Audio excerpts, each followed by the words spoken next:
Bonsoir et bienvenue à tous pour ce webinaire sur l'exercice médical en libéral. On est ravis de vous accueillir.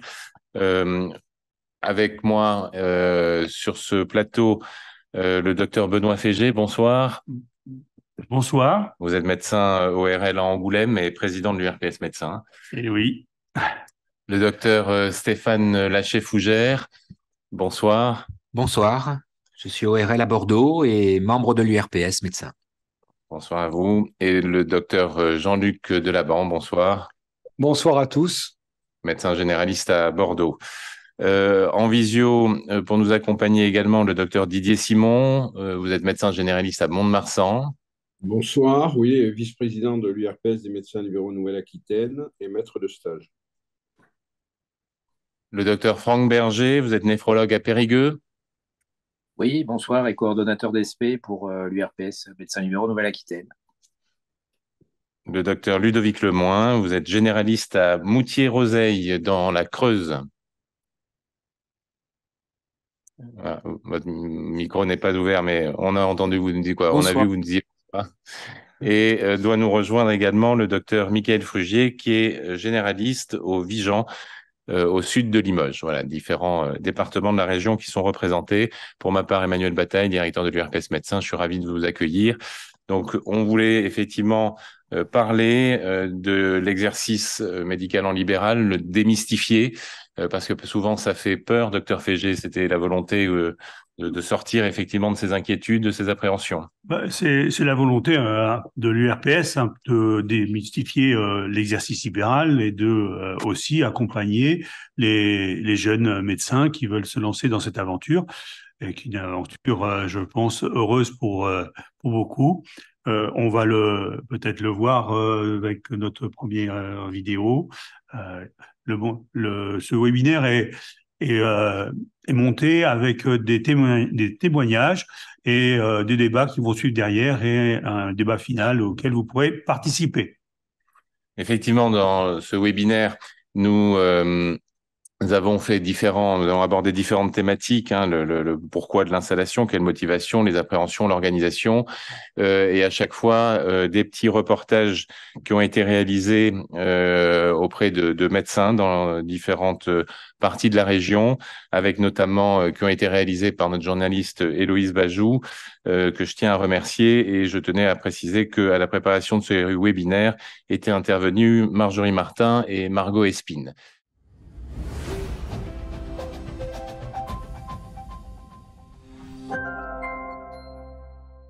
J'ai jamais posé la question. Enfin, j'ai fait médecine et puis je me suis installée médecin généraliste en libéral.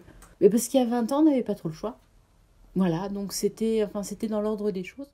Je savais au moment de mes études que je voulais être médecin généraliste, et puis j'ai eu l'occasion de faire des stages chez le généraliste pendant mon internat et après de faire des remplacements.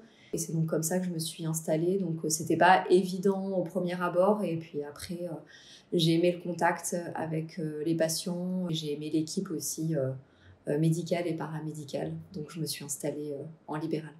C'est un choix qui s'est imposé plutôt par une décision de couple. On a choisi avec mon conjoint de s'installer au même endroit, et par un hasard, on a bénéficié d'un poste de départ en retraite tous les deux pour pouvoir travailler dans la même ville. J'ai été amenée au libéral un petit peu contrainte et forcée au départ, car je déménageais dans une région où il n'y avait pas de poste hospitalier. J'étais praticien hospitalier. Et en fait, se libérer un poste en maternité privée où je pouvais exercer effectivement encore la spécialité de néonate, tout en faisant des consultations libérales. Et puis après, ça s'est fait naturellement en y prenant goût. Ça a été une évidence dès les premières années en fait, d'études, et notamment mes premiers stages hospitaliers en tant qu'externe. J'avoue que le contexte hospitalier, puis la hiérarchie en fait, hospitalière m'était assez difficile. La rigidité de l'organisation, des réunions, des plannings, voilà, me semblait d'emblée en fait, compliqué. Et puis cette liberté en fait, d'être en libéral, de faire son choix en fait, de pratique, franchement, m'emportait beaucoup. J'avais la possibilité de faire de la néphrologie polyvalente et de la dialyse que je faisais au CHU. J'aurais à l'époque voulu continuer dans la transplantation rénale, mais en ayant continué à suivre des patients transplantés, au niveau professionnel et intérêt professionnel, c'était pas un souci pour moi, et l'installation a été bien encadrée par mes anciens associés. Ça s'est fait facilement, tant sur le plan de l'intérêt professionnel que des démarches administratives qui n'ont pas été compliquées.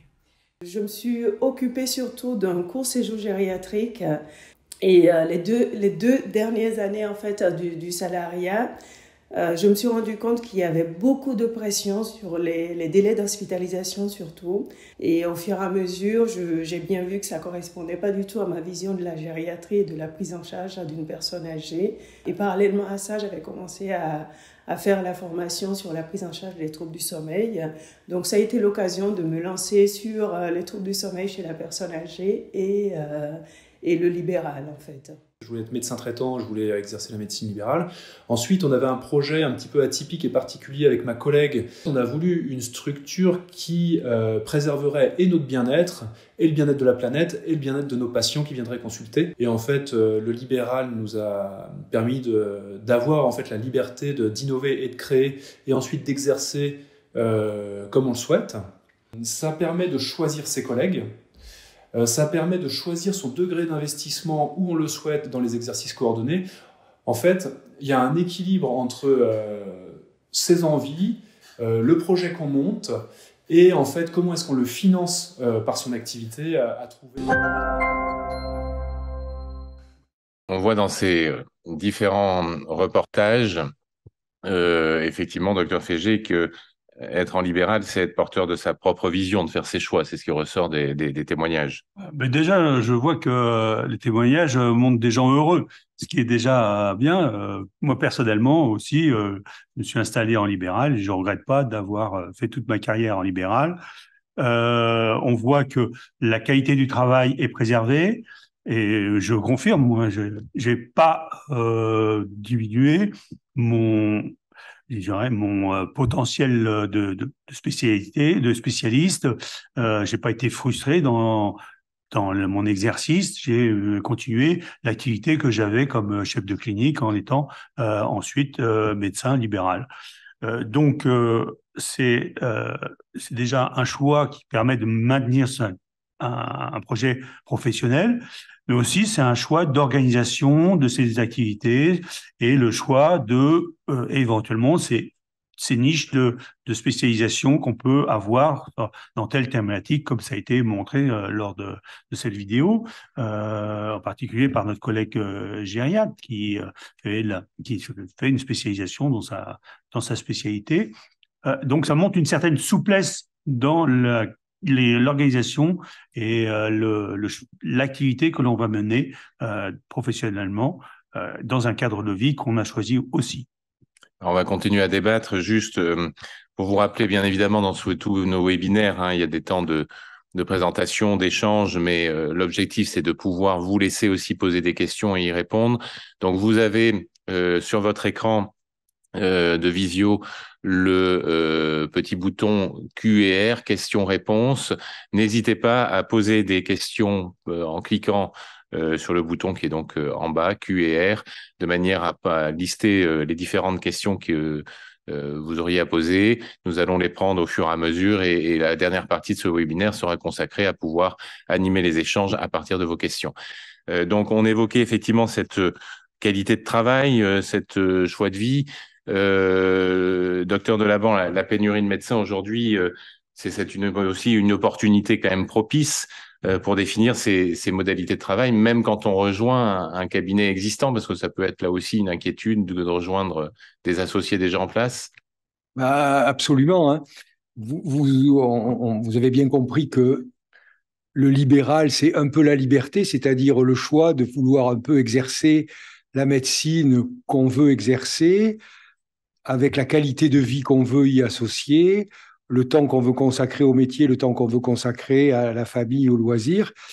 Et c'est vrai qu'il y a quelques années, c'était un peu plus compliqué parce qu'il fallait faire avec l'offre qui existait déjà et on ne pouvait pas se mettre en travers. Maintenant, la demande de nouveaux médecins est telle que, en quelque sorte, vous êtes en position de force, tous les jeunes qui arrivaient, à la fois pour répondre massivement à des territoires où il n'y a pas grand monde et où donc on accepte très volontiers le médecin avec ses envies et sa manière de vouloir travailler, et y compris quand vous voulez rentrer en association avec des cabinets où il y a déjà des médecins qui travaillent, hein, vous êtes beaucoup plus en force il y a quelques années pour discuter avec eux et donc pouvoir ensemble construire un projet de soins, de travail et de collaboration, alors que c'est vrai peut-être il y a quelques années, on vous laissait un peu ce que les autres ne voulaient pas faire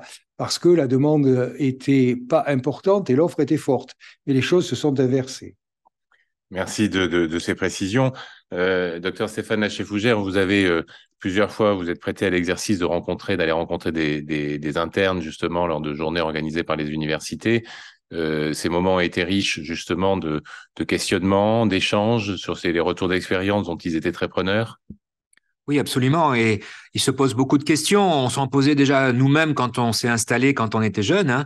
Et les principales questions, c'est d'une part le projet d'installation. Et en fait, le projet, c'est simplement de faire ce qu'on a appris, ce qu'on sait faire, ce qu'on aime faire. Et ce qu'il faut savoir, c'est que pour ce qu'on n'aime pas faire ou ce qu'on ne sait pas bien faire, on va très vite s'organiser sur un réseau de réadressage et pouvoir adresser les patients sur ces pathologies qu'on n'aime pas à quelqu'un d'autre. Et puis ce projet, on n'est pas enfermé. Il faut savoir qu'il évolue au cours de la vie et on va sélectionner notre clientèle sur l'activité qu'on préfère faire. Et puis sur des nouveautés qu'on va développer, et puis au cours de la vie, selon les envies et les opportunités, notre projet et notre façon d'exercer, elle va évoluer. Donc on n'est pas figé dans quelque chose. Ça, c'est la première chose. La deuxième question qui se posait beaucoup, c'est la rentabilité. On a toujours peur, bien sûr, on monte son cabinet, on a peur de pas fonctionner, de perdre de l'argent. Et donc il est évident que pour que ce soit rentable, on peut pas faire n'importe quoi. Il faut réfléchir à sa pratique pour qu'elle soit rentable, effectivement. Et ça demande parfois un petit peu d'organisation coordonnée pour garder un temps de consultation qui soit pas à rallonge sur un tarif de consultation qui ne serait pas adapté. Alors du coup, c'est un petit peu l'aventure, c'est ça qui fait toujours peur. Ça fait peur maintenant comme ça faisait peur avant. Et le meilleur moyen de ne pas avoir peur, c'est de se tester à l'avance pour voir ce qu'on est capable de faire, voir ce qu'on veut, ce qu'on vaut. Et c'est des remplacements. Et ces remplacements, ça rassure énormément. Ça permet de voir les organisations des médecins qui sont déjà installés, qu'on va pouvoir copier. Et puis ça permet aussi de se trouver un compagnonnage qui va en fait nous accompagner et sécuriser notre installation. Merci beaucoup. On va revenir sur un certain nombre de sujets que vous avez évoqués dans la suite. Et notamment, on va lancer un deuxième reportage parce qu'on a vu donc plein de motivations pour s'installer. Mais souvent, c'est que ça s'accompagne, effectivement, vous le disiez, Stéphane Laché-Fougère, d'un certain nombre d'appréhensions. Donc, on a là aussi interrogé nos quelques témoins sur leurs difficultés d'appréhension.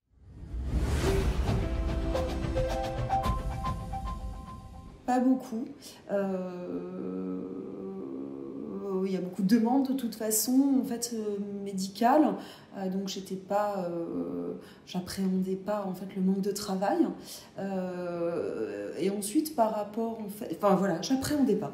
Au niveau de mes appréhensions au départ, des appréhensions administratives, j'ai eu besoin un peu d'aide. Oui, beaucoup d'appréhension, la peur d'être seul maître à bord. Je pense la peur de l'isolement et la peur d'être noyé sous l'administratif et puis clairement de faire régler, d'avoir un rapport financier avec mes patients. C'était quelque chose que j'appréhendais beaucoup. Le questionnement de comment je vais faire remplir la marmite.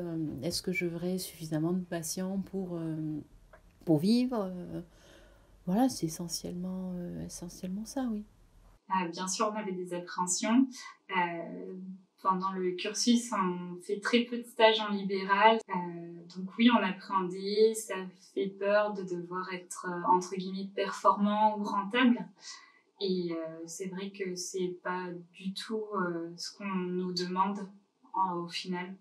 Au départ, ça n'a pas été facile, mais on a des aides extérieures qui étaient là pour nous. Dans l'exercice de la néphrologie libérale,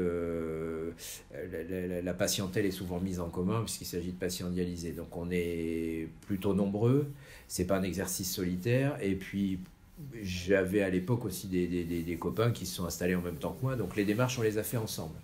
Donc ça n'a pas été un obstacle, je n'ai pas ressenti de difficulté et de crainte particulière. Alors, les principaux inquiétudes étaient surtout sur l'organisation en fait, du cabinet, les revenus de chaque mois, comment ça se passe en fait, au niveau de la sécurité sociale, des cotations, au niveau de l'URSSAF, au niveau de la CAMF. Voilà, donc ça a été beaucoup de questionnements au départ. Et puis aussi par rapport à l'installation vraiment en cabinet privé, pareil, l'organisation d'une manière générale était quand même assez floue. Voilà.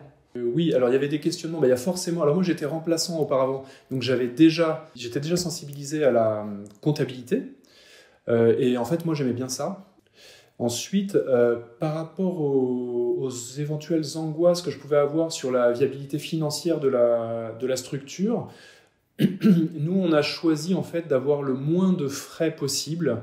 Alors on a un petit crédit sur la structure mais qu'on a étalé sur 20 ans, ce qui fait qu'on n'a pas du tout d'objectif de loyer de la SCM vers la société civile immobilière. Donc ça c'est très confortable. Et en fait du coup les questionnements ils viennent plutôt du côté pratique, c'est-à-dire qui augmente sa patientèle, comment ça retentit au niveau de la gestion des urgences quand je ne suis pas là sur mon associé. Et donc du coup on se met d'accord l'un l'autre de comment est-ce qu'on fait évoluer notre activité et comment ça retentit sur l'autre. Donc on voit bien que la première des problématiques est l'inquiétude financière, faire bouillir la marmite pour reprendre des termes.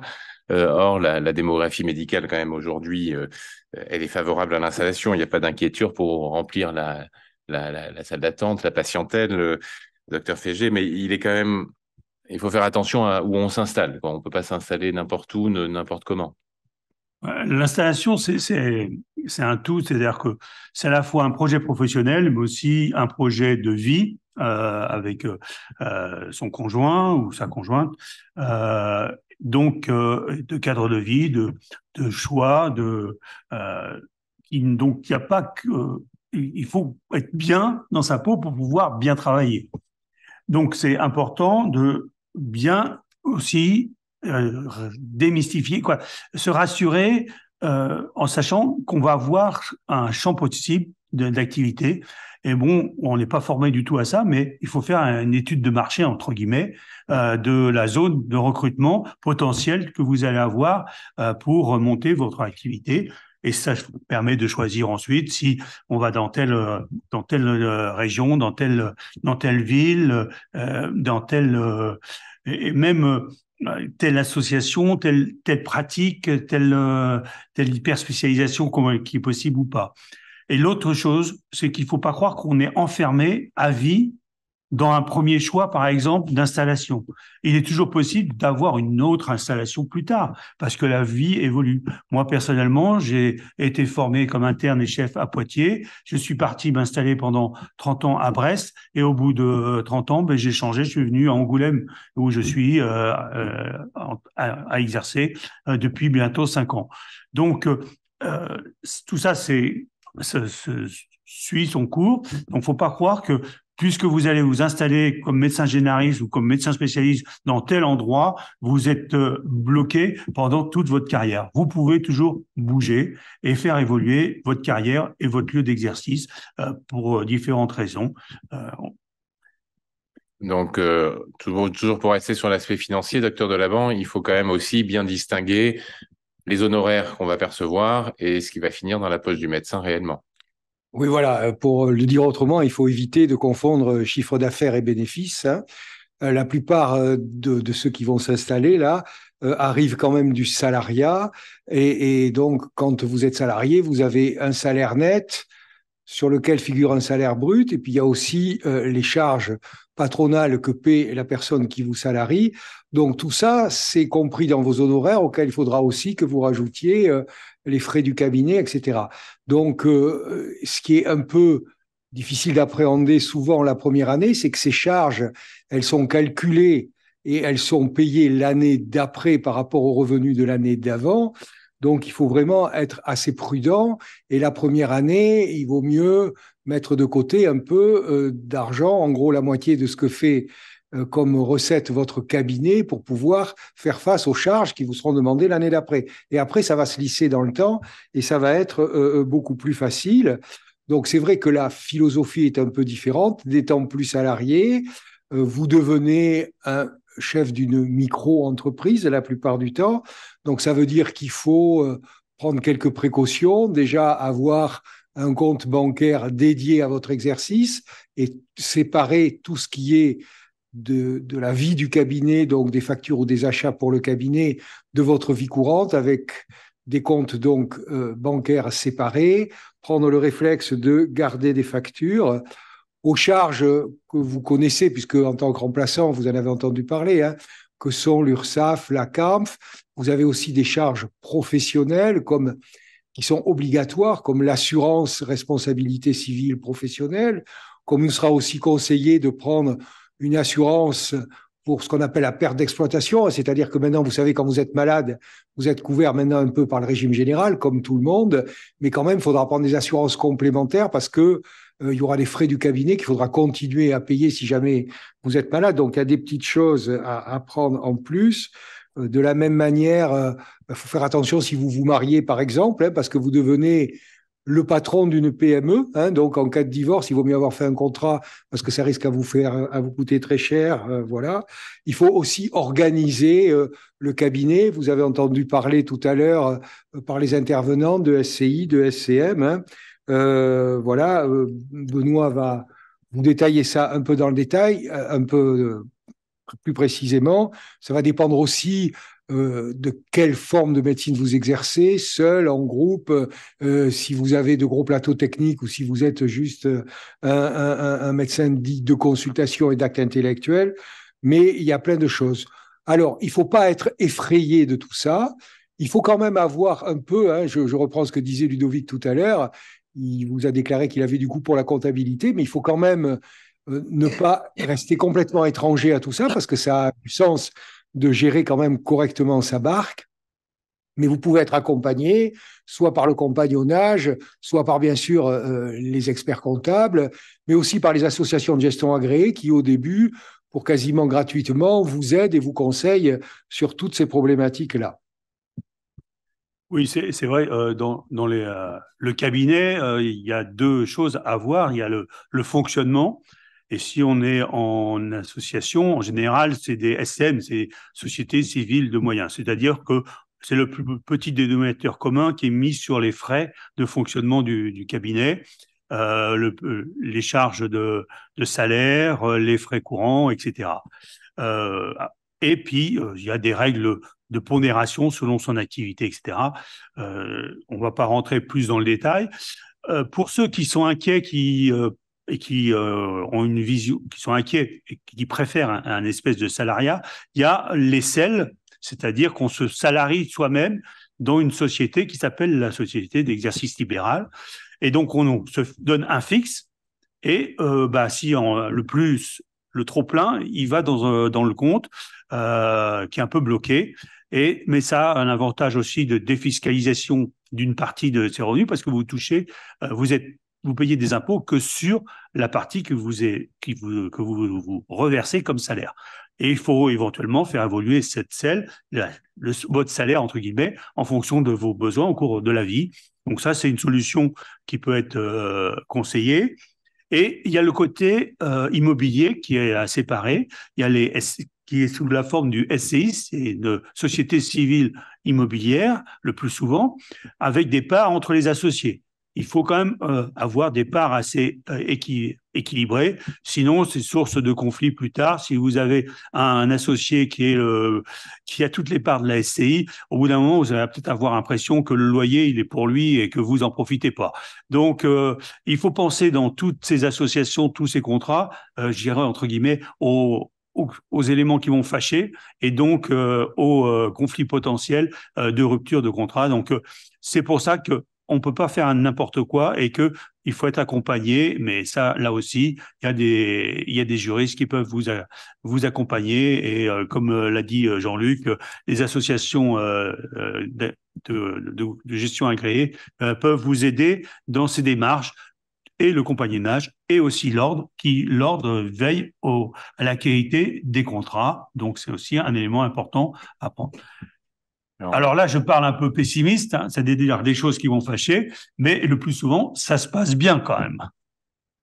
Non, mais tout à fait. En fait, on voit toute la diversité, effectivement, de la gestion d'une micro-entreprise ou parfois d'une plus grosse. D'où l'importance, effectivement, d'être accompagné. On va y venir dans le prochain reportage. Mais d'abord, docteur Ludovic Lemoine, on peut insister sur l'importance du compagnonnage, qui est un vrai atout.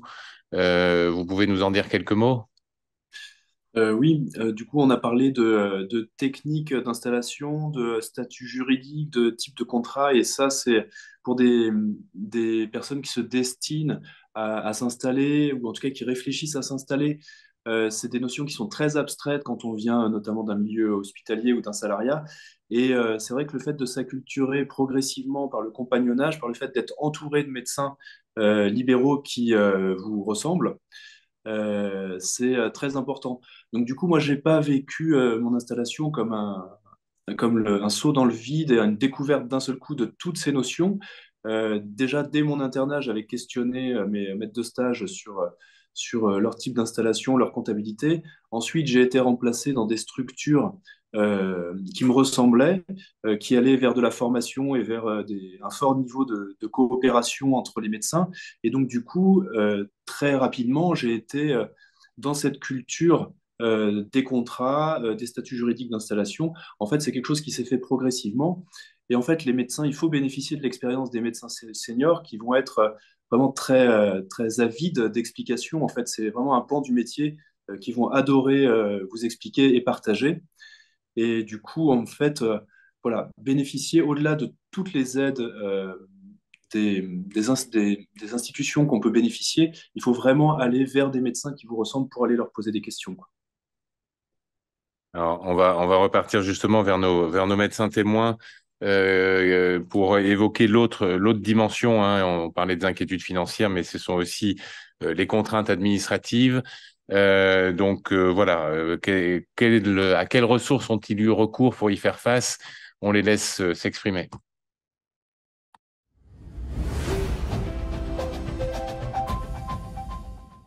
Chacun joue sa petite partie en fait à son niveau. Il y a l'ordre, il y a la CPAM. Tout début de mon installation, je connaissais pas les URPS, mais effectivement maintenant je les recommanderais comme étant vraiment ressources pour accompagner une installation.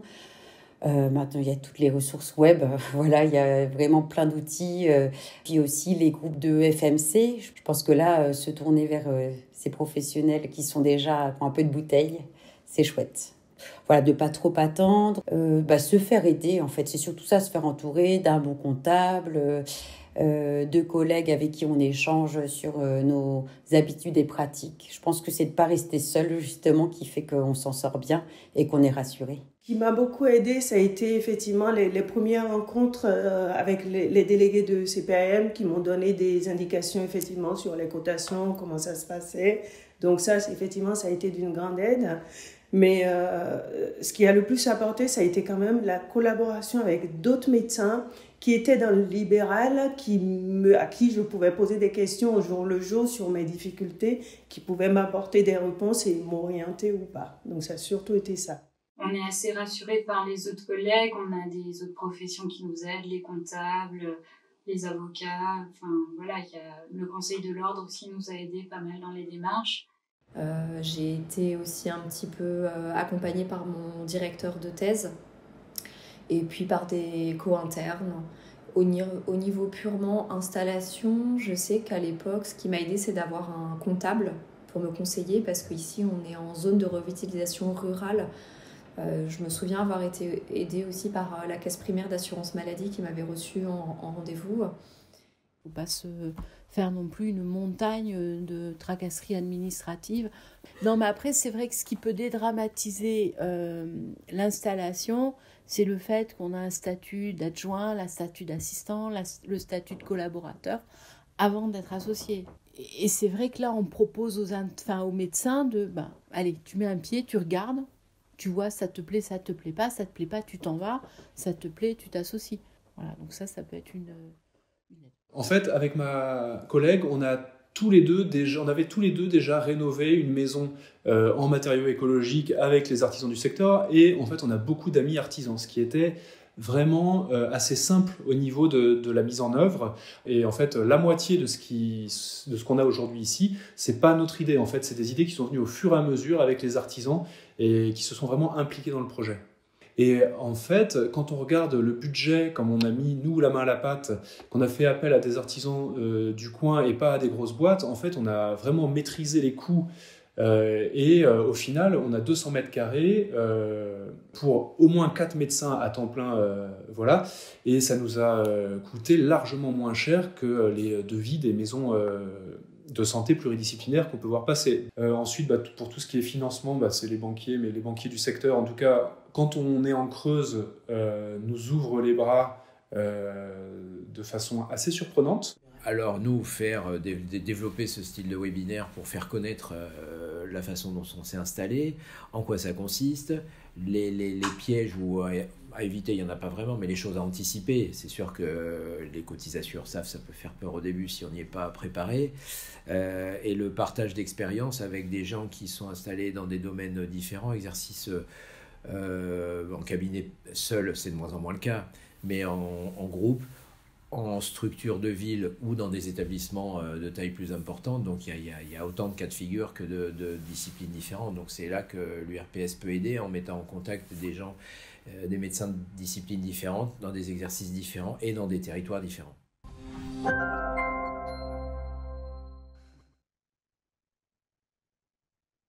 Donc voilà, on voit que l'apprentissage du monde libéral passe beaucoup par les remplacements, quand on est en spécialité. En médecine générale, c'est plutôt l'internat qui va permettre de mettre le pied à l'étrier. Docteur Didier Simon, vous êtes maître de stage universitaire. Vous pouvez nous en parler un peu? Alors, tout à fait. Et le rôle du MSU est tout à fait prépondérant pour, je dirais, donner le goût de l'exercice libéral. En général, on commence toujours par une forme de déformatage sur l'accumulation d'idées reçues sur cet exercice libéral qui, la plupart du temps, quand on parle projet avec nos internes, c'est très confus dans leur tête et l'exercice libéral n'est pas forcément l'option premium dans leur tête. Et donc, notre rôle, le deuxième rôle, c'est de motiver, de former et d'inciter pour que la fin du stage, on arrive à dédramatiser cet exercice libéral. Les contraintes administratives qui sont ressorties, effectivement, au final, on a beaucoup de tâches qui sont automatisées dans les tâches administratives maintenant, avec les outils d'e-santé, etc. Donc ça, ça va finir par être une idée reçue, les tâches administratives. Ensuite, les cotations, ça s'apprend une fois. Après, quand on a compris le mécanisme des cotations, on fait attention de l'adapter à son exercice. La gestion du temps, c'est primordial en médecine libérale. Gérer le temps, évite de se mettre la pression dans son exercice. Et les organisations du cabinet, en général, l'exercice isolé maintenant n'est plus la règle et je trouve que c'est une bonne chose par rapport à la génération précédente. Et elle permet surtout d'organiser un cabinet en mutualisant les tâches et les compétences de chacun, parce que quand on est plusieurs dans un cabinet, il y en a qui vont avoir une appétence pour l'exercice de payer les factures, Il y en a d'autres qui vont avoir des compétences pour l'informatique, etc. Et donc, on mutualise les tâches, on partage les tâches et ça crée des dynamiques. Et ça, c'est aussi la forme de liberté que donne l'exercice libéral parce qu'on va choisir effectivement ces conditions d'exercice à partir du moment où on les a connues comme internes. Et petite anecdote pour la route, au dernier stage, on a eu une interne qui est arrivée dans le cadre de son quatrième semestre d'internat et qu'on trouvait un petit peu triste. Et puis, au fur et à mesure du stage, elle s'est ouverte et elle nous a fait une confidence au repas de stage, parce qu'on fait des repas de stage quand même, on ne leur met pas que des contraintes. Et au repas de stage, donc la dernière semaine, elle nous a révélé quelque chose qui nous a à la fois perturbé, mais aussi donné du baume au cœur. Elle nous a dit, avant d'arriver chez vous, j'étais au bord d'arrêter la médecine. Et ce stage m'a redonné le goût à la médecine et à la médecine générale. Ah ben, voilà, c'est la conclusion de ce que j'avais à dire sur le MSU. Merci de ce témoignage justement très très personnel. Vous parliez justement d'organisation, c'est la thématique suivante sur laquelle nous avons questionné là encore les médecins des différents territoires que nous avons rencontrés.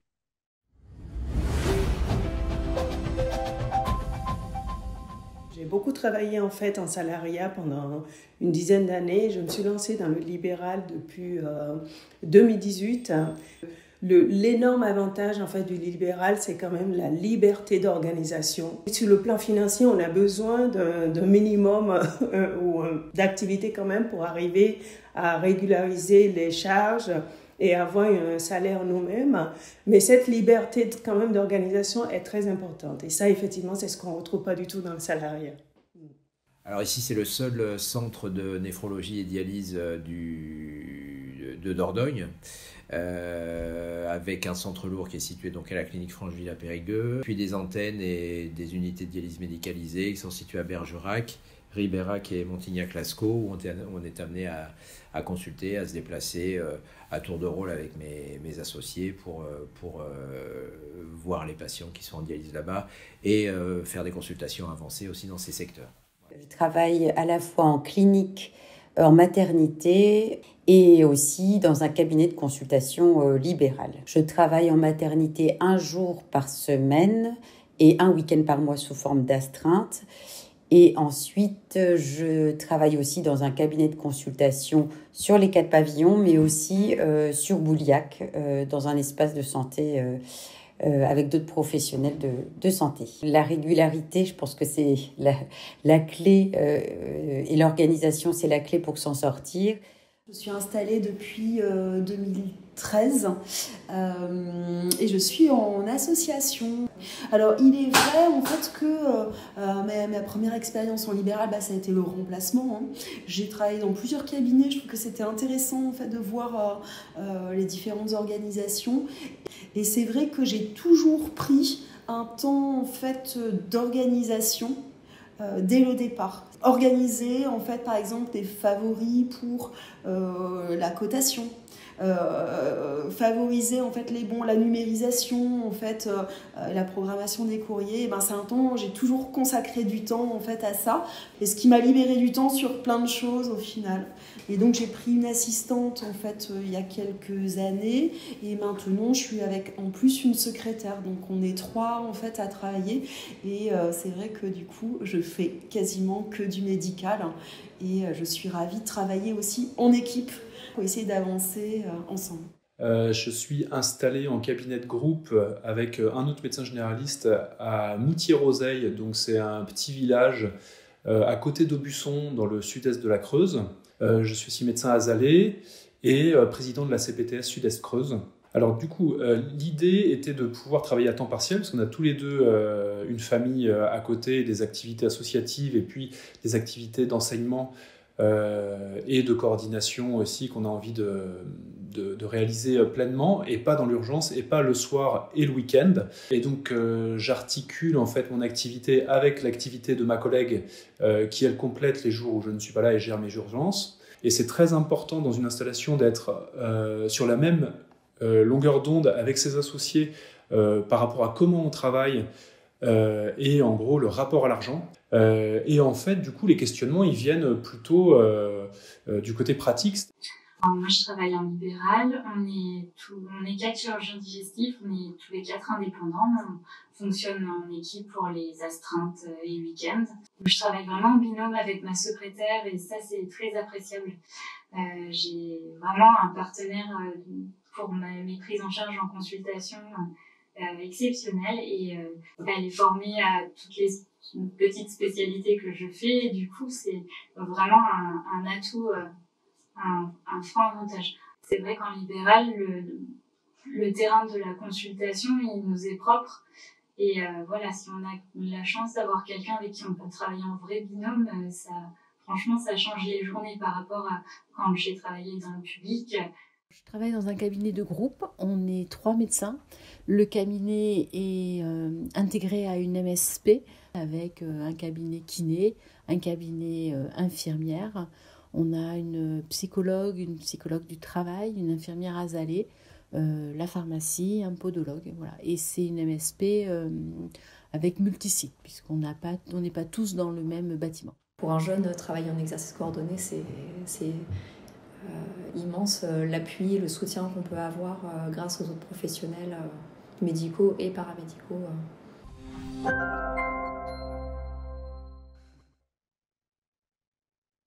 Donc, nous avons entendu les mots-clés, liberté de construire son organisation, avoir la main sur son outil de travail, mais aussi avoir voilà, différentes modalités d'organisation possibles. Hein. Certains qui investissent dans des plateaux techniques, d'autres dans des CPTS.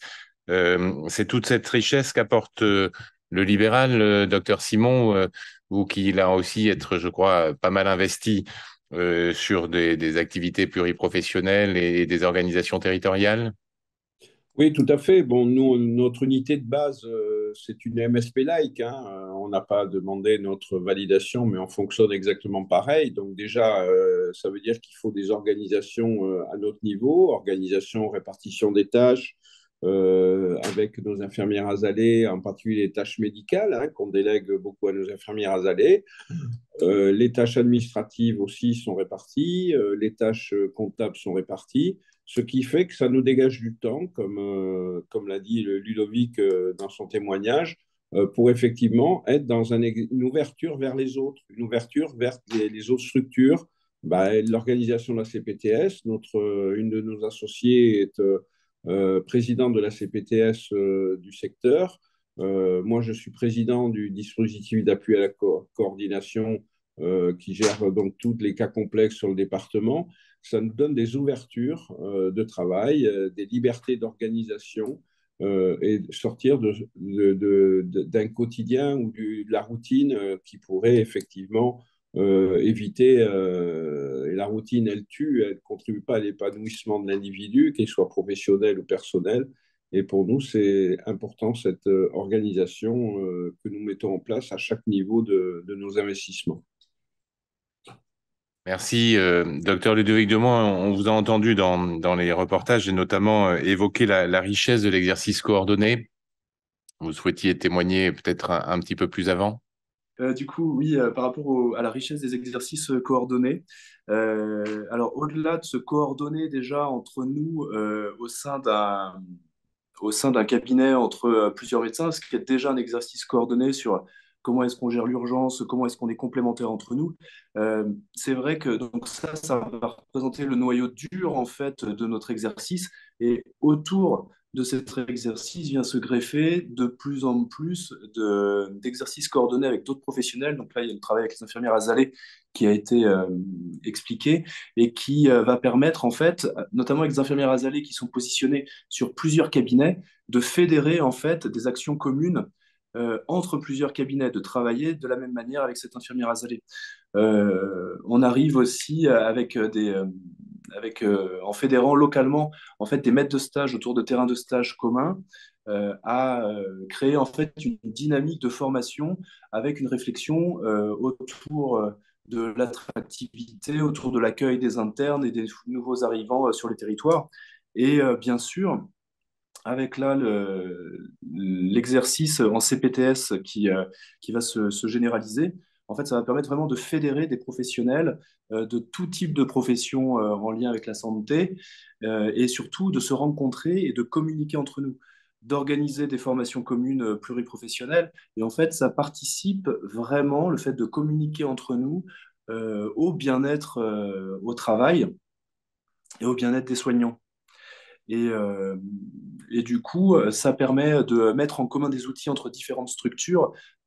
Par exemple, sur mon territoire, il y a un médecin généraliste qui fait de la diabétologie. Donc, moi, j'ai un exercice exclusivement rural. Donc, on n'a pas de spécialiste sur le secteur. Donc, il y a un généraliste qui est spécialisé en diabétologie.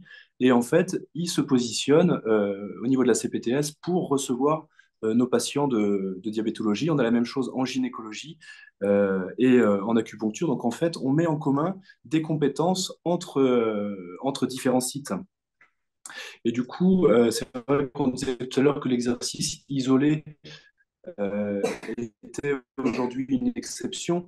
Et donc, c'est vrai que la dynamique des CPTS rebat complètement les cartes de l'exercice pluriprofessionnel. Et oui, l'exercice isolé, si on le souhaite, il est toujours possible.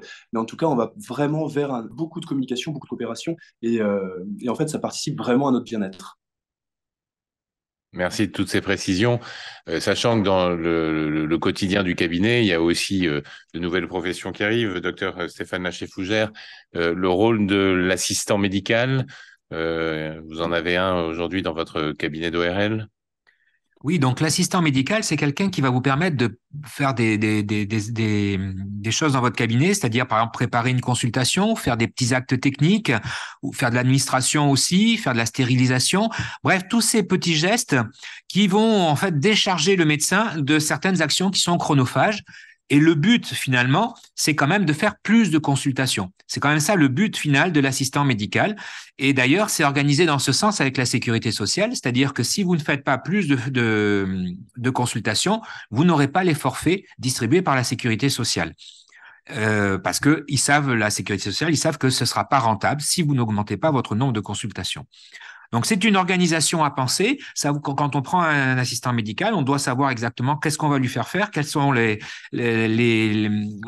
postes de travail les différents postes de travail qu'on va lui donner. Et donc, la première condition pour prendre un assistant médical, c'est d'avoir un local pour lui permettre de travailler. Il faut qu'il puisse travailler en même temps que vous, puisque son but, c'est de vous décharger. Du coup, le meilleur moment, je pense, pour prendre un assistant médical, c'est au départ d'un associé, parce qu'il y a un local qui se libère. Et vous avez un associé qui part à la retraite, vous ne trouvez pas de remplaçant, eh bien, le local, vous allez pouvoir mettre un assistant médical dedans et ça va permettre de faire pas mal de travail. Bien organisé, un assistant médical, c'est très rentable. C'est bénéfique sur le plan confort de travail, sur le moral. Et en plus, maintenant, c'est très simplifié parce que l'URPS qui vient de mettre en place un groupement d'employeurs qui va prendre en charge toute la gestion de salariés. Et donc, ça va être très simple à gérer. Merci de toutes ces explications. Je vous rappelle que vous avez un module Q&R pour les questions-réponses que vous n'hésitez pas à poser, qu'on va reprendre au fil de l'eau et en fin de session, mais d'ores et déjà lié aux thématiques qu'on aborde. Un de nos auditeurs ou une de nos auditrices qui écrit « Bonjour, quand on est installé en collaboration, pouvons-nous remplacer en plus dans d'autres structures, par exemple si on travaille à temps partiel en collaboration ?» Docteur Delaban, est-ce que vous pouvez épauler? Oui, alors je vais répondre un peu au conditionnel parce que je pense que c'est l'ordre qui devra trancher le problème.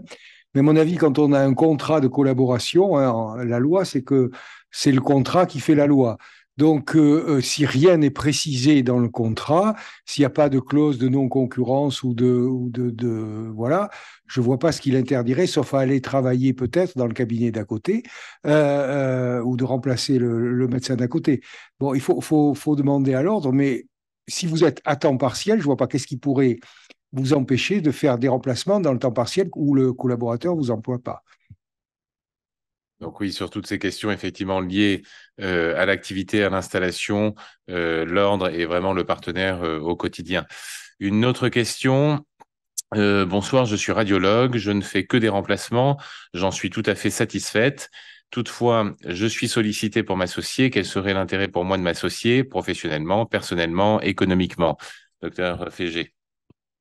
Bon, alors, si on est heureux dans l'emplacement, c'est que ça correspond aussi à son activité et peut-être aussi à son choix de vie, quoi. Parce que il y en a qui sont remplaçants parce que c'est plus simple.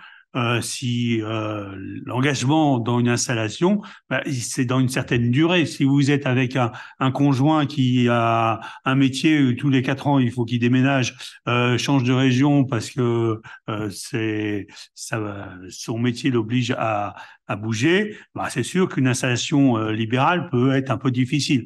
Donc, choisir une carrière de remplaçant n'est pas rédhibitoire. Et moi, je préfère vous remplacer en libéral que vous remplacer à l'hôpital. Bon, parce qu'on en a besoin quand même de remplaçants.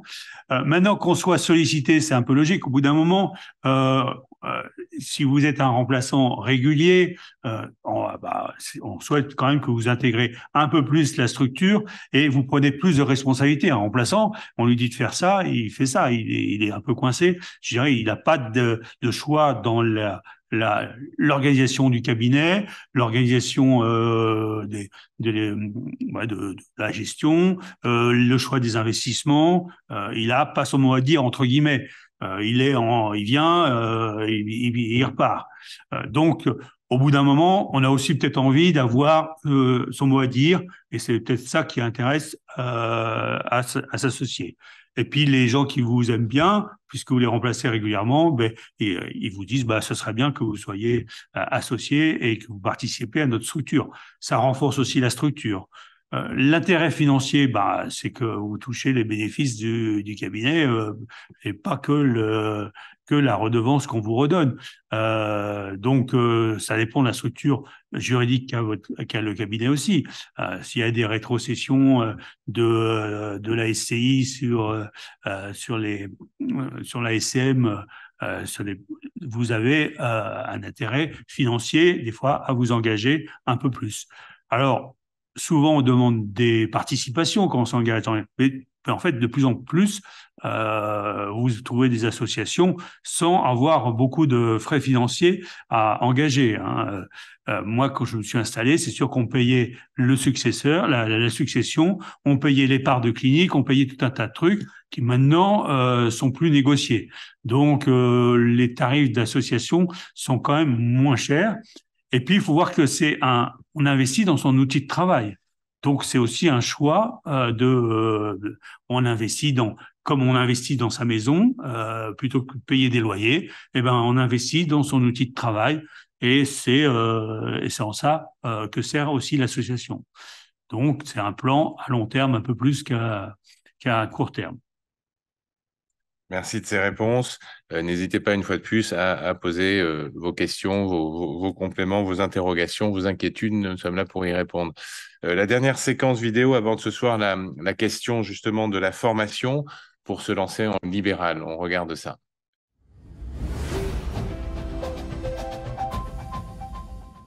Je pense que vraiment, c'est de comprendre qu'on est une petite entreprise libérale et donc vraiment pendant toute la formation médicale d'omettre cet aspect d'entrepreneuriat avec le côté noble de l'entrepreneuriat et de pas le galvauder en pensant que quand on arrive en libéral, c'est pour se faire de l'argent. Au contraire, il faut être très gestionnaire, il faut être très respectueux aussi. Voilà, on a le serment d'Hippocrate qui nous dit qu'effectivement, on doit faire... régler nos patients avec tact et mesure. Donc c'est vraiment cet apprentissage-là de l'entreprise libérale, tout en respectant ce qui fait notre profession et puis l'aide qu'on doit apporter à nos patients. Et puis de continuer, en tout cas en libéral, continuer à se former, c'est essentiel. Effectivement, lors de mon cursus à la fac, et je ne pense pas que ça ait beaucoup changé depuis, on n'a vraiment aucun cours sur la gestion d'une entreprise. Puisque en profession, en tant que médecin professionnel libéral, on gère une entreprise. Qu'on ait ou qu'on n'ait pas de personnel, il faut quand même... c'est une gestion d'entreprise.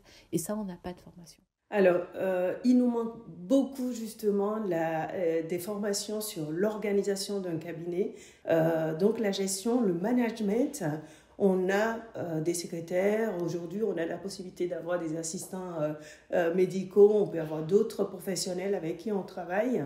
Donc, la gestion, effectivement, le management de toute cette équipe nous manque beaucoup. Donc, on est obligé finalement de se former sur le tas. Mais voilà, là, on manque énormément de formation là-dessus. Les jeunes devaient avoir des cours théoriques et pratiques sur la gestion d'un cabinet. C'est très important.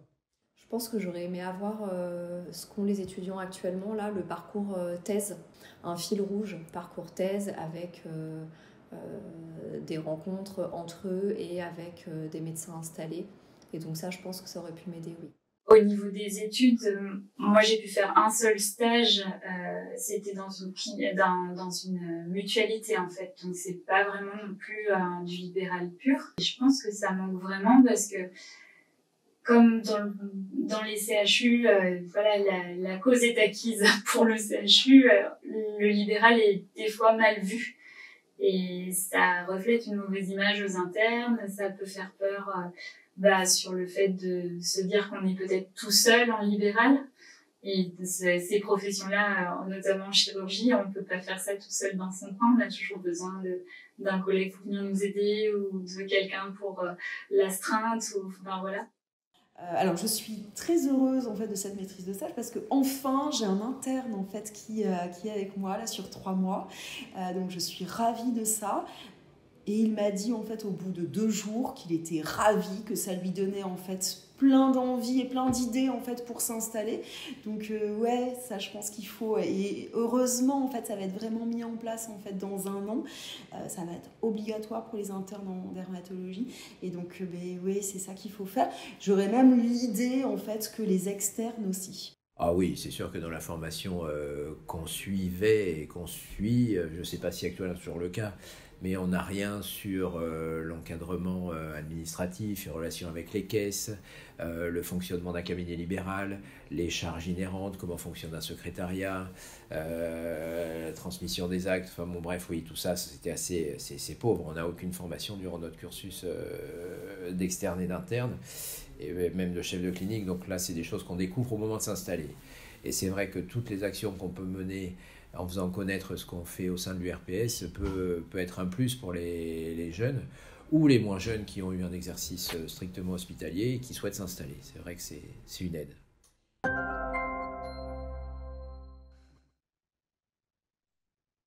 On a vu dans ce témoignage, Dr Fégé, que la formation médicale aujourd'hui n'apporte pas les compétences nécessaires en parallèle, une fois de la pratique purement médicale sur tout le reste. Hein. Donc là, l'URPS envisagerait peut-être de pallier ce manque. Oui, on voit bien que nos études médicales, ils nous forment bien à la science médicale. Là, il n'y a rien à redire de ce côté-là. Par contre, il manque le côté professionnalisant de la formation. Quand vous faites une école d'ingénieur, vous allez avoir des cours de droit, vous allez avoir des cours de gestion de projet, de management d'équipe, d'administration. Enfin, nous, on n'a que des cours de médecine. Donc, il manque un petit peu ce volet parce que il y a d'un côté, je dirais, la dynamique autour de la gestion du cabinet, mais les cabinets seront de plus en plus des mini-entreprises. Ça devient des vrais PME. Si vous intégrez des assistants, si vous intégrez des collaborateurs, si vous intégrez des associés, et ça devient même des fois des grosses entreprises. Hein. Les cabinets de radiologie, par exemple, sont des très grosses PME, hein, puisque vous gérez quand même tout un tas de personnel et d'associés. Donc, il y a un côté, je dirais, gestion du cabinet au sens large, de la petite entreprise à la PME, et il y a l'évolution de l'exercice libéral en tant que tel, avec l'évolution des prises en charge des pathologies, avec des pathologies qui sont chroniques, plus nombreuses, et qui nécessitent une approche pluridisciplinaire, pluriprofessionnelle. Et là, il faut apprendre à manager les équipes, apprendre à mettre en place des projets qu'on va négocier avec les tutelles pour dans tel axe ou tel axe, et puis gérer une CPTS, c'est aussi gérer de l'humain, c'est gérer des conflits de personnes, etc. Et donc ça, c'est quelque chose auquel il faut qu'on soit mieux formé pour pouvoir relever ces défis et ne pas se retrouver, je dirais, sur le côté de la décision parce qu'on a mis un gestionnaire de la CPTS ou un tuteur ou un directeur qui va faire tout et à votre place. C'est un peu ce que l'on peut reprocher à l'évolution de l'hôpital public où il n'y a plus de chef de service, il y a maintenant des départements et vous avez à la tête un directeur d'hôpital qui gère le département avec une surveillante chef et les médecins n'ont plus leur mot à dire et ça fait partie, je dirais, un peu aussi du malaise qu'il y a dans les hôpitaux. Il ne faudrait pas que ça se produise dans le libéral.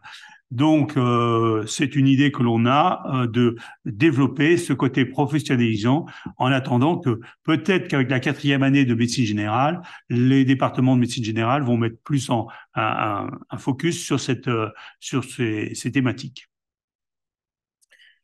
Donc, justement, pour avoir votre avis sur ce point, nous vous proposons un sondage qui normalement s'affiche sur votre écran. Avec 3 questions très rapides auxquelles on va vous laisser le temps de répondre, mais qui est justement, êtes-vous prêt à suivre une formation en vue de votre installation libérale? Est-ce que voilà, ça vous intéresserait de venir poursuivre une formation de plusieurs jours sur les différents sujets, les différentes compétences qu'on a évoquées, de gestion, de cabinet, de management, de pilotage de projet, de système de soins et des nouvelles organisations qui se profilent, des collaborateurs qu'on peut avoir. Enfin, voilà, tout ce que on a évoqué dans le cadre de ces différents échanges. Est-ce que vous seriez, deuxième question, favorable à la mise en place d'une aide, d'un dispositif encourageant, facilitant le compagnonnage, donc qui a largement été évoqué aussi, et son importance pour beaucoup de médecins qui ont témoigné. Et puis, dernière question, seriez-vous intéressé par un webinaire dédié aux aspects juridiques, au statut, à la gestion, aux assurances pour les cabinets médicaux? Voilà. Donnez-nous votre avis pendant que on vous laisse répondre. On continue quand même à discuter. Je me tourne vers vous, docteur Berger. Le choix du libéral, c'est aussi la possibilité d'une évolution de carrière. Ah, problème d'allumage de micro. Oui, c'est une carrière qui évolue forcément au cours du temps. Les attentes ne sont pas les mêmes. C'est vrai que dans les spécialités qui nécessitent un plateau technique important comme la mienne en néphrologie, c'est important d'être au sein d'une structure où il y a d'autres spécialistes, des radiologues, des anesthésistes, des chirurgiens, des cardiologues. Et en fonction de la structure où on choisit de travailler, on est amené à développer des projets qu'on n'aurait peut-être pas imaginé développer. J'ai travaillé 19 ans à Bordeaux, je viens de m'installer à Périgueux. Le projet médical est différent, mais tout aussi motivant. Donc, oui, ça permet aussi de varier les choix, les stratégies. Je me retrouve dans un département où il y a des spécialistes, mais qui sont très éparpillés sur le territoire. S'intéresser aux équipes de soins spécialisées, en ce qui nous concerne, en second recours. Donc, c'est des exercices et des modalités qu'on ne peut pas imaginer il y a encore 5 ou 6 ans. Donc, c'est aussi ça qui fait l'intérêt de ces installations. Oui, parce que donc même en fin de carrière, vous l'avez évoqué, docteur Fégé, on peut aussi changer de lieu, mais aussi on peut évoluer dans sa spécialité. Oui, il ne faut pas croire qu'on va rester figé pendant 50 ans à faire la même chose. Je dis 50 ans parce qu'on commence les études, ça dure déjà un bout de temps, donc le temps de faire la carrière hospitalière, la carrière libérale. Bref, j'exagère un peu, mais il y a quand même des médecins qui finissent très tard et qui attendent qui ont largement dépassé l'âge de la retraite avant de lâcher l'activité. Donc, on va évoluer, c'est-à-dire que comme évolue, je dirais, la science médicale, la pratique médicale évolue tout au long de votre carrière et vous avez ce que l'on faisait en début de carrière, on le fait pas forcément en fin de carrière. On a d'autres techniques qui vont arriver, d'autres médicaments qui vont arriver, d'autres éléments de la science médicale qui font qu'on change de pratique. Pour traiter la pathologie. Et puis, il faut garder une certaine souplesse, c'est-à-dire que le danger nous on perçoit, c'est que les CHU ont tendance à former des super spécialistes parce que il y a les besoins des hôpitaux universitaires, c'est quand même d'être à la pointe de la spécialité. Donc, pour être à la pointe, il faut des fois être un peu sur-spécialisé. Alors, il faut que dans votre formation, il faut quand même garder une certaine souplesse et une certaine, je dirais, polyvalence, pas tout de suite rentrer dans une super spécialisation, parce que ça peut vous barrer des portes et des choix d'installation. Ça va pas. Donc, il faut rester un peu touche à tout, quitte à, une fois qu'on se développe son installation, à revenir d'une certaine forme d'hyperspécialisation parce qu'on a une appétence pour telle ou telle chose. Bon, notre spécialité avec Stéphane, l'ORL, il y a 3 lettres. Alors, on peut faire de l'otologie, de la rhinologie ou de la laryngologie. Donc, on a le choix. On a 3 hyperspécialisations faciles à faire. Si on rajoute l'ORL pédiatrique, ça fait une 4e. Donc, mais cette hyperspécialisation va aussi conditionner des lieux d'exercice. Vous n'allez pas pouvoir faire de l'ORL pédiatrique dans une ville moyenne. Vous êtes obligé d'être un peu plus polyvalent. Donc, il faut aussi réfléchir à pas se barrer toutes les portes pour pouvoir avoir un choix d'installation et une carrière qui évolue dans le temps tranquillement, sans stress. Merci. Le docteur Lemoine, tout à l'heure, évoquait aussi le développement de compétences spécifiques chez les généralistes. Il l'évoquait notamment en Creuse avec différentes spécialités qui peuvent être exercées. Mais je me tourne vers vous, docteur Lemoine, parce que pour finir ce débat, et on doit parler aussi de qualité de vie, de répartition entre vie professionnelle et vie personnelle. On vous a entendu tout à l'heure dans les reportages dire que cet aspect était important pour vous. À quel niveau? Oui, du coup, moi j'ai toujours envisagé d'avoir aussi bien une vie professionnelle épanouie qu'une vie personnelle épanouie. Et du coup, en tout cas, la culture de médecin, comme on nous l'enseigne, est quand même transmise comme un sacerdoce où il faut répondre aux besoins de santé de la population. Et du coup, moi, c'est pas.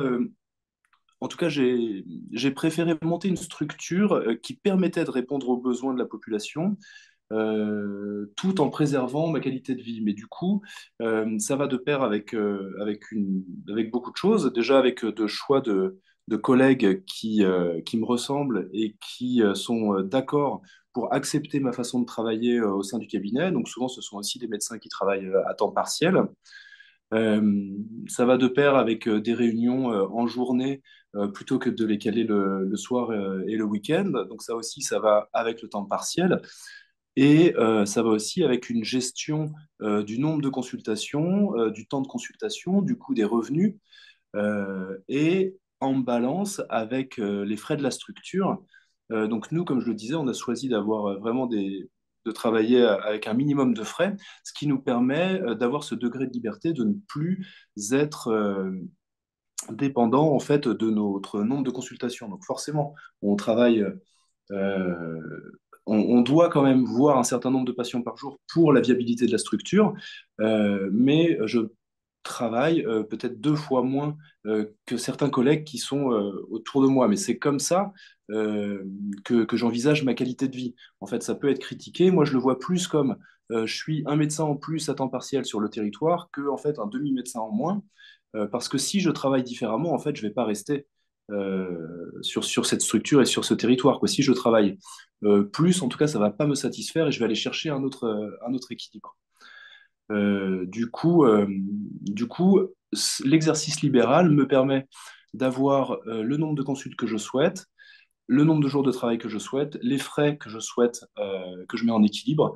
Et aujourd'hui, j'arrive à bien vivre ma vie en travaillant 3 jours par semaine. Alors, c'est des journées qui sont assez conséquentes parce que du coup, quand je viens au cabinet, j'assure que je fais de la médecine générale. Donc, j'ai tous les jours un nombre de soins non programmés à gérer. Et je gère tous les soins non programmés de la structure quand j'y suis. Mais du coup, les collègues le font pour moi quand je ne suis pas là. Et du coup, on a cet équilibre et cette culture commune au sein du cabinet. Donc, liberté de s'organiser, de choix, solidarité, des valeurs importantes que vous avez évoquées. On a quelques questions qui sont arrivées en cours de route qui remontent sur certains sujets. Bonsoir, nous dit un auditeur ou une auditrice plus précisément. Une association de gestion agréée est-elle obligatoire ou non pour une installation en médecine générale en janvier 2024 ou bien est-ce qu'un comptable suffit, docteur Delaban? Alors, pour répondre à la question et peut-être pas perdre tout le monde un petit peu d'histoire, une association de gestion agréée, qu'est-ce que c'est? Les associations de gestion agréées, elles ont été montrées il y a très longtemps par l'UNAPL, qui est une sorte de syndicat des professions libérales, et les comptables pour répondre à une problématique un peu particulière qui est celle de la comptabilité dite des BNC, hein, c'est-à-dire que les libéraux que nous sommes, nous faisons des bénéfices non commerciaux et la comptabilité est un peu spécifique. Et donc, il y a certains comptables qui la font, pas tous, et certains, enfin beaucoup, ne font pas que des BNC. Donc, ça a été monté pour ça. Et le but de ces AGA a été au début demandé par le gouvernement en particulier et Bercy plus particulièrement pour contrôler ou faire une sorte de pré-contrôle des déclarations fiscales des bénéfices non commerciaux. Et à l'époque, donc, il y avait un avantage qui était que quand un médecin, bon, je vais parler des médecins, c'était vrai pour les autres professions libérales, hein, quand un médecin acceptait d'adhérer à une AGA, ça veut dire de faire vérifier tous les ans sa comptabilité par cette association de gestion agréée, il bénéficiait d'une remise, c'est-à-dire qu'il déclarait 20% de moins, il était imposé sur 20% de moins de ses revenus. Et puis, en 1981, la carotte s'est transformée en bâton et donc c'était toujours pas obligatoire d'adhérer à une association de gestion agréée, mais tous les médecins qui n'y adhéraient pas étaient donc vus comme des fraudeurs et donc étaient imposés sur 120% des bénéfices de leur comptabilité, que demeurait leur comptabilité. Donc, ils étaient préjugés, fraudés au moins sur 20% de leurs revenus. Et le gouvernement actuel, depuis 2 ou 3 ans, a voulu enlever cette ignominie et donc abaisser petit à petit cela pour s'arrêter, c'était en 2023, donc c'est-à-dire les impôts qui seront payés en 2024, mais sur les revenus 2023, que se faisaient les derniers pourcentages. Et donc votre question doit être liée à ça. Ça veut dire qu'à partir de 2024, il n'y a plus d'avantage fiscal à adhérer à une gestion agréée. Pour autant, il reste un avantage énorme qui est celui d'être en gros assuré de ne pas avoir de contrôle fiscal si vous faites pré-vérifier votre,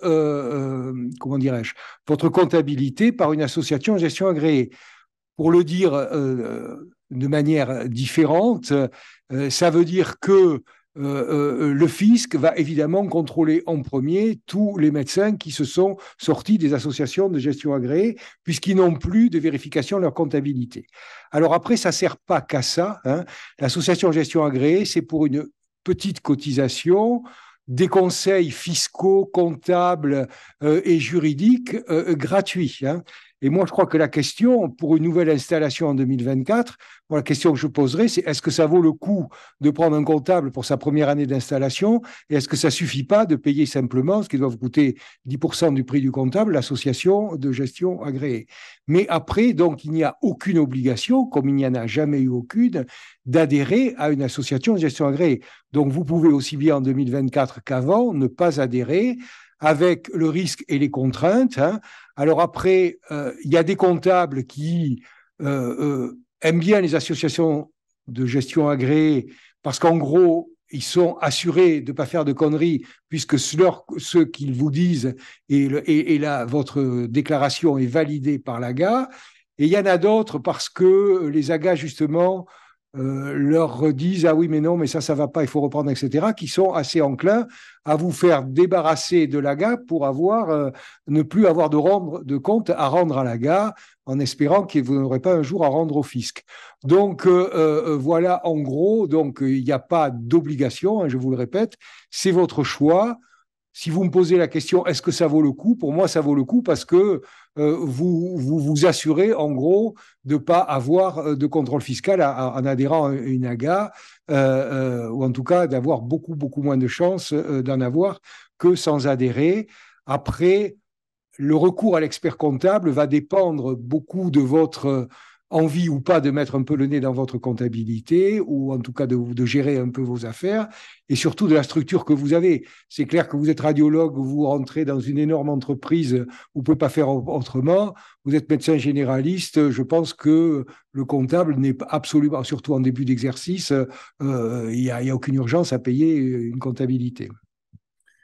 Après, des questions très, très techniques. Hein. Qu'est-ce que la ZRR? Le comptable m'a signalé que le lieu de mon installation est concerné, mais pas moi si je ne clôture pas mon micro-BNC en tant que remplaçante auprès de l'URSSAF, puis pour ouvrir ensuite en frais réels et associés auprès de l'URSSAF de mon département d'installation. Donc là, on est dans des sujets très techniques où le mieux est certainement de se tourner... Oui, juste pour répondre rapidement, si vous êtes en micro-BNC, forcément, vous n'avez pas de frais puisque le but du micro-BNC, c'est de ne pas tenir de comptabilité de dépenses et que vos frais représentent par définition 34% de vos revenus.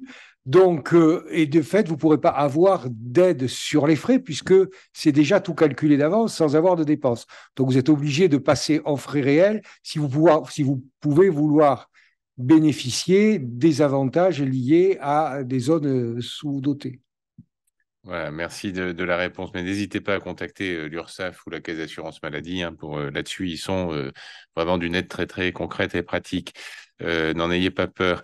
M'installant au 2 janvier, au lieu d'une collaboration qui était un projet initial et qui a changé il y a 2 semaines, donc forte réactivité chez notre auditrice, quel guide et outil me recommanderiez-vous pour en savoir un maximum et le plus vite possible sur l'installation? Alors, docteur Berger, vous avez récemment... fait ce travail auprès d'une jeune consoeur qui s'installait à Périgueux, une pédiatre, je crois. Donc, oui. On aide comment? Alors, il y a bien sûr des guides, ça, on va pouvoir communiquer quelques informations, mais pas hésiter à se tourner vers les confrères du territoire aussi. Oui, les confrères du territoire qui ont l'expérience, qui connaissent les comptables qu'on peut conseiller, qui ont les contacts auprès des caisses.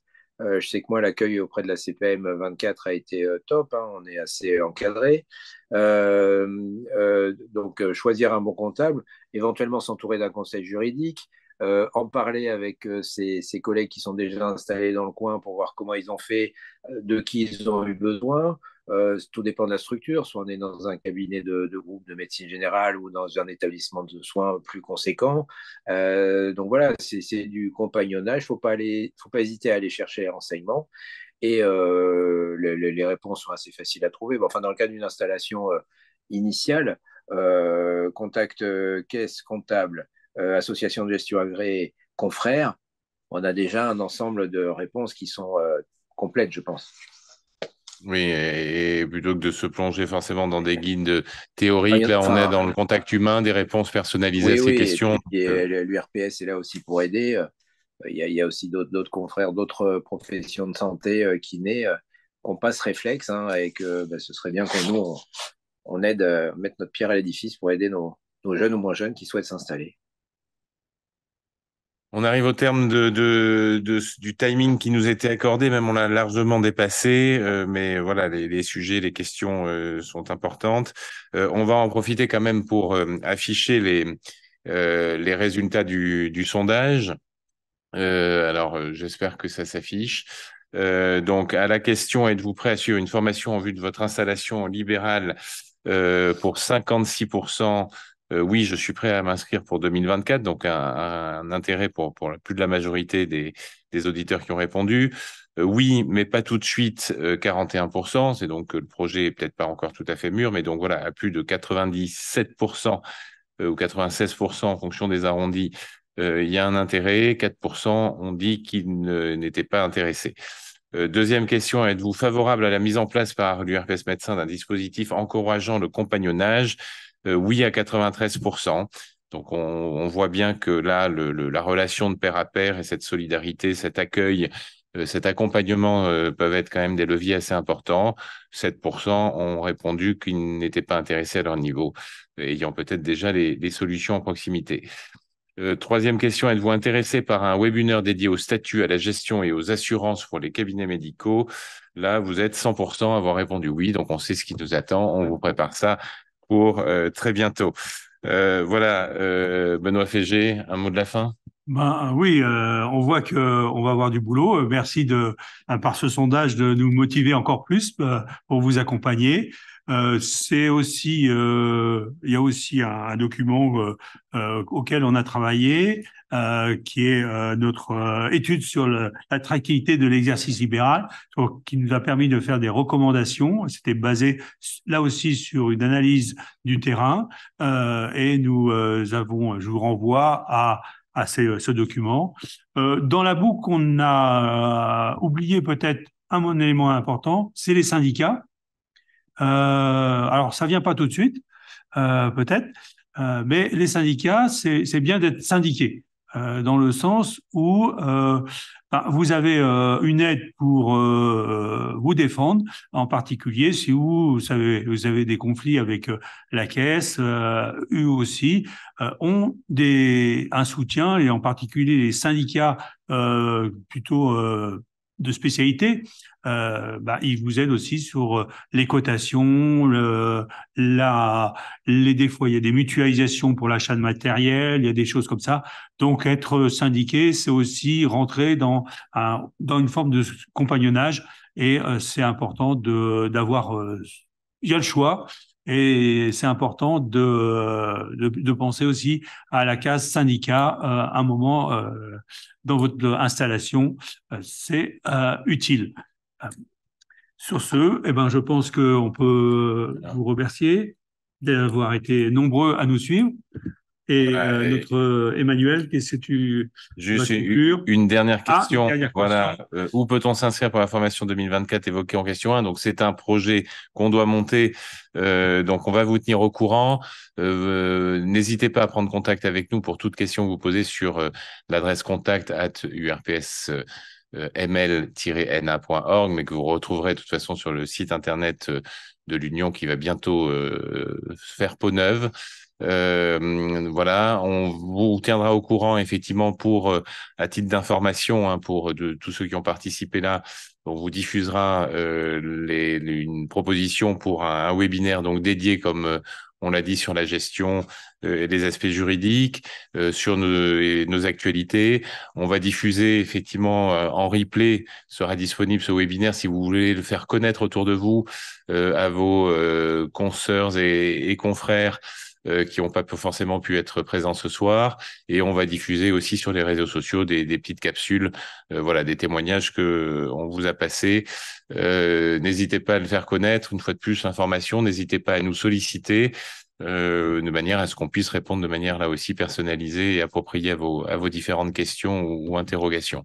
Merci à tous les participants. On espère vous retrouver très bientôt.